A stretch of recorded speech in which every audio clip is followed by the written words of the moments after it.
안녕하십니까. 사회초년생의 금융투자 문제 해결을 위한 시간, 두 번째 시간이죠. 네, 금융투자에 관련된 질문들을 받아보고 같이 논의해보는 시간을 갖도록 하겠습니다.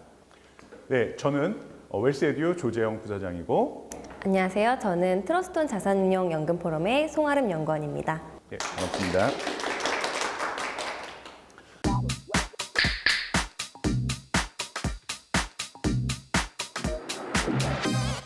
자, 그러면은 궁금하신 점 질문 받아볼까요?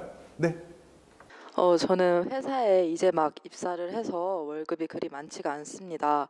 요즘 물가가 굉장히 높아지고 있기도 해서 저 한 달 생활비 쓰는 것도 굉장히 빠듯한데요. 앞으로는 큰 돈이 필요한 일들이 굉장히 많을 것 같은데 어떻게 해야 돈을 빨리 늘릴 수 있을지 궁금합니다. 재테크의 1차 목표는 종잣돈 마련인데요. 시드머니라고도 불리는 초기 자금을 마련해두면 부동산 투자처럼 일정한 돈이 필요한 투자들을 할 수 있게 되죠. 그리고 적은 돈이라도 이렇게 모아서 종잣돈을 마련하다 보면 성취감이 굉장히 크게 느껴지고요. 그 성취감 때문에 앞으로도 돈을 열심히 모아봐야겠다라는 동기부여도 될 겁니다. 그래서 많은 분들이 원금 보장이 되는 적금형 상품으로 종잣돈 마련을 하고 계신데요. 최근에는 하루에 커피를 마시지 않아서 커피값을 모으는 적금이나 하루에 저축액을 100원, 1000원씩 이렇게 늘려가는 적금 상품들이 인기를 끌고 있어요. 다만 여러분도 아시겠지만 이런 상품들은 일상에서 쓰이는 돈들을 조금씩 아껴 모아보자라는 전략이 있기 때문에 큰 돈을 모으기보다는 기존의 돈을 지키고 모으는 방법이라고 볼 수 있겠습니다. 네, 제가 좀 말씀드리면요. 여러분께서 그 투자를 굉장히 어렵게 생각하셔가지고 그래, 투자하려면 그래도 몇 천만 원 있어야지 해서 그 돈을 만드는 것에 투자는 별로 신경을 안 씁니다. 쉽게 말해서 적금 부어서 목돈 마련되면 그때 투자해야지 이런 생각들을 많이 하시는데 저는 반대로 하시라고 권해드리고 싶어요. 뭐냐, 소액일 때 부담 없이 투자를 시작하시는 겁니다. 그래야 시간도 분산되고 소액일 때 부담도 적고 그래서 위험이 줄어듭니다. 그리고 목돈이 마련되면 오히려 위험을 회피해야 되죠. 다시 한번 말씀드려 볼게요. 적금 들어서 목돈으로 투자한다. 이런 전략보다는 투자로 목돈을 만들어서 안전하게 운용하자. 이런 전략으로 목돈을 마련해 보시면 훨씬 재밌게, 훨씬 효율적으로 시드머니, 종잣돈을 마련하실 수 있을 겁니다. 적금이 되었든 투자가 되었든 종잣돈 마련이 중요하다는 점에 대해서 말씀드렸고요. 또 다음 질문 받아보겠습니다. 저 금리가 낮을 때는 적금보다 투자가 낫다고 하던데요. 투자라고 생각하면 좀 어렵게 다가와서요. 혹시 실패하지 않는 투자 방법이 있을까요? 리스크는 투자가 가진 장점이기도 하지만 단점이기도 하죠. 원금을 손실할 수도 있지만 또 큰 수익을 볼 수도 있으니까요. 그래서 안타깝게도 절대 실패하지 않는 투자 방법이라는 건 없을 것 같습니다. 오히려 얼마의 수익을 절대 보장하겠다라고 홍보를 하는 상품이 있다면 그런 상품들은 조심하셔야 될 거예요. 뻔한 이야기지만 절대 실패하지 않는 투자법에 대해서 모르신다면 앞서 계속해서 이야기해왔던 절약을 빼놓을 수가 없겠죠. 투자의 기재 워렌 버핏도 100달러를 벌기보다는 1달러를 아껴야 한다라고 말했을 정도로 절약의 중요함은 여러 번 강조해도 지나침이 없을 것 같습니다. 사실 투자에 있어서 저는 여러분들에게 굉장히 강력한 무기가 있다고 생각합니다. 뭘까요? 바로 시간입니다. 솔직히 은퇴를 한 몇 년 앞둔 분들이 오셔가지고 나 돈은 이만큼 있는데 한번 투자해보고 싶다라고 문의를 하시면 별로 추천해드릴 만한 투자 방법이 별로 없습니다. 왜? 시간이 얼마 안 남았기 때문에. 그런데 여러분은 최소한 20년 이상, 30년까지 또는 40년 그 이상 굉장히 긴 시간을 가지고 있다는 게 얼마나 강력한 무기인지 모릅니다. 즉, 장기 투자할 때 그 투자의 효율성이나 그 효과성은 어떤 방법보다도 가장 강력한 무기가 될 수 있다는 거죠. 그래서 여러분께서는요, 지금부터 투자를 시작하시면 충분히 위험을 분산하시면서 좋은 투자 성과를 거두실 수 있습니다. 여러분들이 가지고 있는 가장 강력한 무기는 뭐다? 시간이다. 그래서 여러분께서 장기 투자하시면 그 실패 확률을 훨씬 낮추실 수 있습니다. 축하드립니다. 맞아요. 그런데 장기 투자를 하라고 하면 대부분의 분들이 장기 투자니까 5년 하면 될까? 이렇게 하시는 분들이 많아요. 그런데 투자에서는 5년이 절대 긴 시간이 아니거든요. 투자에서 시간이 중요한 이유는 그 복리 효과 때문인데요. 단리는 원금에만 이자가 붙지만 복리는 이자에도 이자가 붙는 거예요. 그런데 이 복리의 효과는 절대 단시간에 느끼실 수가 없어요. 연에 한 1, 2% 수익률이 굉장히 작게 느껴지시죠. 그런데 이게 긴 시간을 가지고 복리 투자를 하면 굉장한 큰 차이를 만들어냅니다. 예를 들어서 여러분이 1억 원을 연 8%로 복리 투자를 하신다고 가정을 해볼게요. 그러면 7%, 1% 차이 수익률일 때 5년 후에는 약 700만 원 정도밖에 차이가 안 납니다. 그런데 이게 10년이 되면 8천만 원, 그리고 20년이 지나면 2억 원의 차이를 만들어내거든요. 그래서 당장 1년 동안 연수익률을 10% 올려야 되겠다라는 생각보다는 오랫동안 꾸준하게 작게 투자해야겠다는 생각을 하시면 좋을 것 같습니다. 네, 이런 그 장기 투자 굉장히 좋은 방법인데 여기에 대해서 또 질문 있으신 분 계십니까? 네. 네, 투자를 이제 장기적으로 해야 그래도 리스크가 적다는 걸 알게 되었는데요. 이제 투자 시에 더 알아야 될 게 어떤 것들이 있을까요? 네, 일단 장기 투자 자체가 굉장히 효율적이고 효과적인 투자 방법이라고 했는데 여기에 더 추가를 드리자면 이제 분산 투자의 개념을 한번 생각해 보시기 바랍니다. 분산 투자라고 생각하면 우선 첫 번째는 달걀을 한 바구니에 담지 마라 이런 말 들어보신 적 있죠. 즉 내가 주식이 좋을 것 같아. 그래서 내 모든 자산을 주식에만 투자한다든지 아니야 난 안전한 게 좋아. 그래서 모두 채권에만 투자한다든지 이런 것보다는 주식과 채권에 즉 공격적인 투자 자산과 안정적인 안전 자산에 나눠서 투자하시는 게 좋고요. 또 한 가지 분산 투자의 방법은 바로 지역을 좀 나누는 겁니다. 쉽게 말해서 뭐 한국에만 투자한다든지 또는 뭐 중국에만 투자한다든지 이런 것보다는 뭐 골고루 여러 나라에 골고루 투자하는 글로벌 투자한다든지 이런 식으로 그 분산 투자는 여러분들이 싫어하는 바로 위험을 줄일 수 있는 아주 결정적인 또 하나의 방법이 됩니다. 그래서 여러분께서는 장기 투자하자 그리고 분산 투자하자 이 두 가지를 실행하신다면 투자에 뒤따르는 그 위험을 대폭 줄이실 수 있을 겁니다.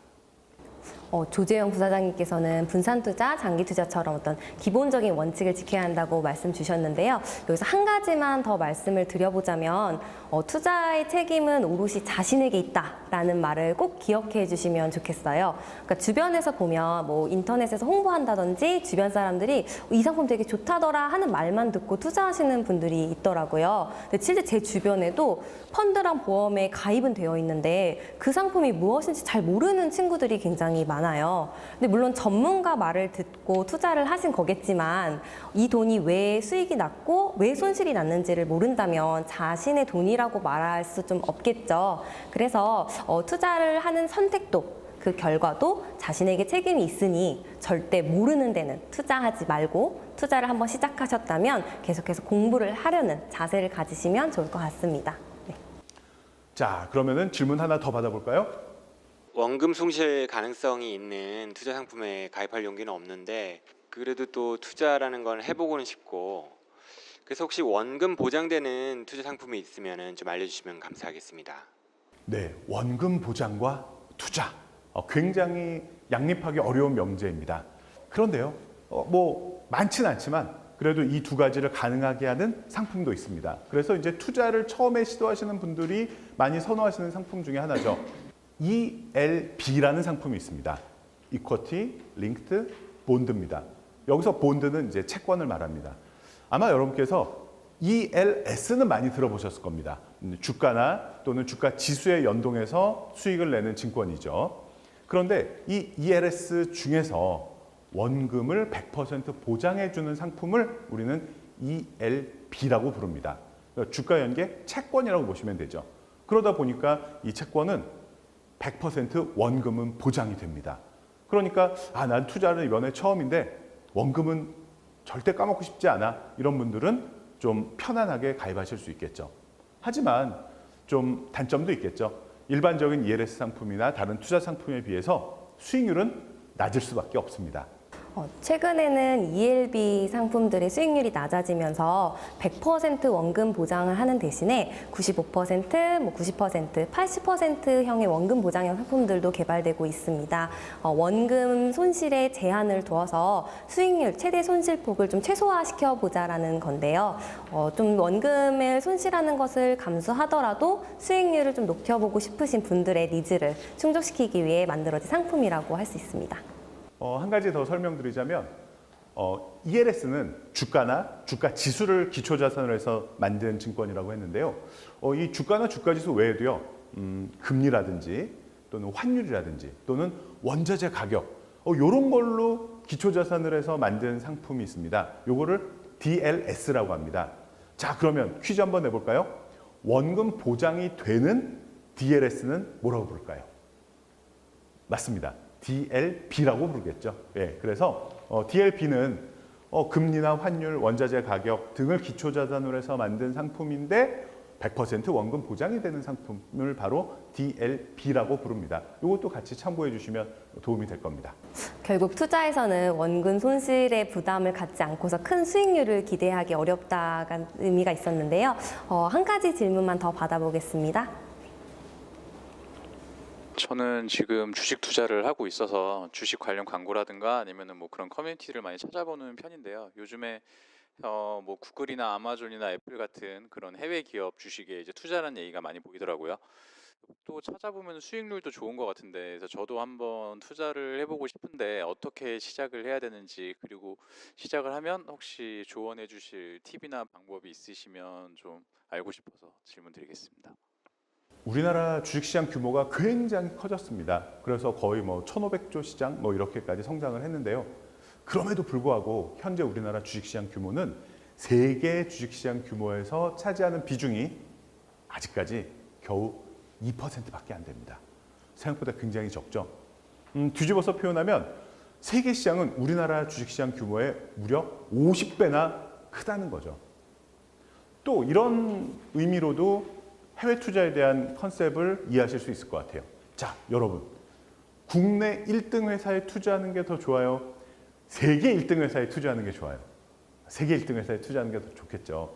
예, 거기에다가 최근에는 이런 자본시장이 개방이 돼 있어서 여러분께서 한국 주시장을 사는 불편함이나 편리함이나 해외 시장에 상장되어 있는 주식을 살 때 거래 불편함이나 편리함이 동일하다는 겁니다. 그래서 마치 여러분께서 해외 직구로 뭐 화장품도 사고 운동화도 사고 하시는 것처럼 해외 주식도 그냥 우리 접할 수 있는 국내 증권사에서 얼마든지 해외 직구를 할 수 있다는 점입니다. 그래서 해외 주식에도 한번 관심을 가져보는 것도 굉장히 좋은 투자 기회가 될 거라고 봅니다. 그런데 막상 해외 투자를 하시면 몇 가지 좀 어려운 점이 있으실 텐데요. 우선 시차 문제가 있죠.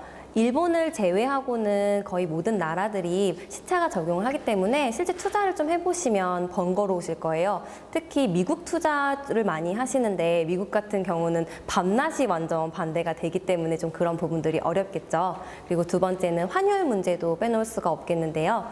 미국 주식에 투자를 해서 10%의 수익률을 얻었다 하더라도 환율로 인해서 마이너스 10%의 손해를 봤다면 결국 원금이 되는 거겠죠. 그리고 마지막으로 아무래도 정보 취득에 어려움이 있을 것 같아요. 해외 투자이다 보니 언어가 달라서 정보를 수집하는데 국내에 투자하는 것보다는 조금 어려움이 있을 것으로 보입니다.